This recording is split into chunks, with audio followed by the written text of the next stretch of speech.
Hello আমার family members, তোমরা কেমন আছো? আশা রাখছি খুব ভালো আছো। আর আমি খুব ভালো আছি। আমার বাপের বাড়ির ব্লগ 3 তোমাদের সাথে শেয়ার করলাম।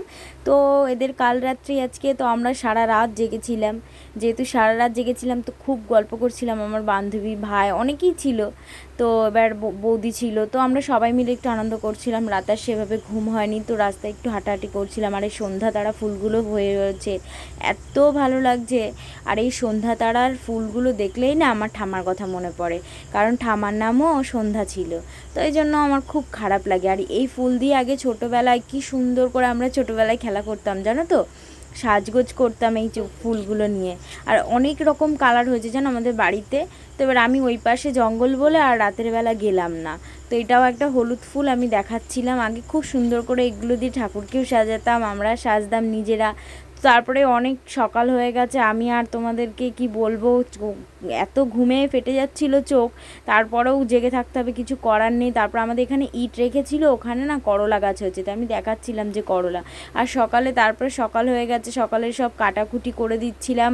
আর ওদিকে জেঠিমা রান্না বসিয়ে দিয়েছে, যেহেতু সবাই খাওয়া দাওয়া করবে আজকে, যেহেতু ওদের ভাত কাপড় দিতে হয়, সেই জন্য তাড়াতাড়ি রান্নাটা বসিয়ে দিয়েছে, যেহেতু 12টার মধ্যে ওদেরকে দেবে।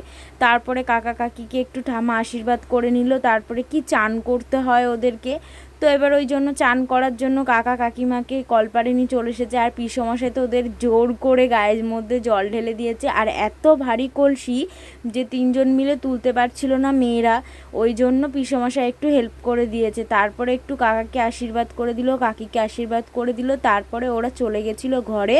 আর আমি চলে গেছিলাম সবাইকে খেতে দিতে, কারণ খেতে দিতে সবার লেট হয়ে যাচ্ছিলো, কারণ সবারও খাবার টাইম হয়ে গেছিলো। সকালের খাবারটা আমি দিয়ে দিয়েছিলাম, ওটা আর দেখানো হয়নি, এত কাজের ব্যস্ততার মাঝখানে আর ভিডিও তোমাদের দেখানো হয়নি। তারপরে ওদের ভাত কাপড়ে বসে গেছে দেখো। তো এবার সব কিছু বলছিল। আর কাকা এখানে ইয়ার্কি মেরে বলছিল যে দেখো আমি দায়িত্ব ফায়িত্ব বুঝি না, এখানে ভাত মাছ ভাজা মিষ্টি আছে, আমি এগুলোরই দায়িত্ব নেব সারা জীবন। তো এইগুলো নিয়েই সবাই খুব হাসাহাসি করছিলাম। তো এইগুলোই বলছিল। তারপরে কাকার পায়ে নমস্কার করে নিল কাকিমা, আর কাকিমাকে আশীর্বাদ করছিল। আর কাকা এমন এমন কথা বলছিল যে কাকা কাকি হাসছিল। তো এবার তারপরে এই মাছের মাথাটা খাওয়ানোর সময় কাকা বলছিল যে এখন মাছের মাথাটা অন্তত খেয়ে নাও, তারপরে তুমি আমার মাথা খেও, এইসব কথা বলছিল। তো কাকি খুব হাসছিল, আমরাও খুব হাসছিলাম। তারপরে খেয়ে নিচ্ছিল, তারপরে মাছের মাথাটা খাচ্ছিল। এবার ভাবছিল যে ফটো তুলবে, তো বলছিল হাত দিও না, ফটো তুলছে। এবার ফটো তুলতে গিয়ে তারপরে কি হয়ে গেল জানো না, মাছের মাথাটা পড়ে গেছিলো নিচে। তো এবার কাকিমা এবার খেয়ে নিচ্ছে।